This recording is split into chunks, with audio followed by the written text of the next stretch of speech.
Hello sir, અમને ખબર પડી છે કે તમે તમારા રિટાયરમેન્ટની રકમને એફડી માં ઇન્વેસ્ટ કરવા માંગો છો. તમને જણાવતા ખુશી થઈ રહી છે કે અમારી બેંક તમને 9% વ્યાજ આપશે.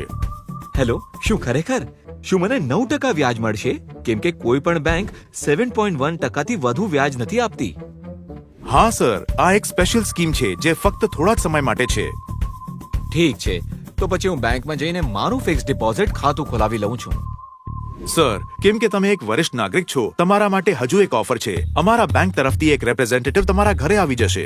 ના, હું કોઈ અજાણી વ્યક્તિના હાથમાં મારા પૈસા નહીં આપી શકું.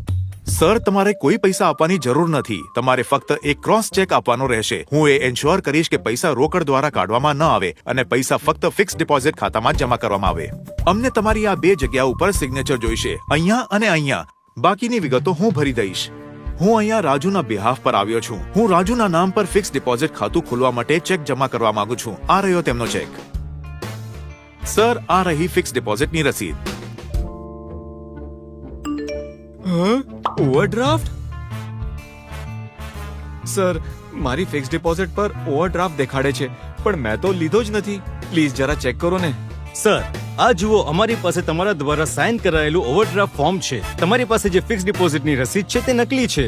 તમારા રિપ્રેઝેન્ટેટિવે મૂળ રસીદ પોતાની પાસે રાખી અને તેનો ઉપયોગ એફડી ની સામે ઓવરડ્રાફ્ટ લેવા માટે કર્યો છે. તેને ચાલાકી વાપરીને રકમ પોતાના ખાતામાં જમા કરી દીધી છે. કાશ મેં મારી મહેનતની મૂડી અજાણ્યા વ્યક્તિ પર ભરોસો કરીને સોંપતા પહેલા સતર્કતા રાખી હોત. સતર્ક રહો. ફિક્સ્ડ ડિપોઝિટ ઓવરડ્રાફ્ટના નામ પર છેતરપિંડીથી બચો. શું કરવું? હસ્તાક્ષર કરતા પહેલા બધા દસ્તાવેજોને બરાબર તપાસો. બેંક શાખામાં જઈને કે કોઈ પરિચિત વ્યક્તિની સહાયતાથી જ ઇન્ટરનેટ બેન્કિંગ પર લેવડ દેવડ કરો.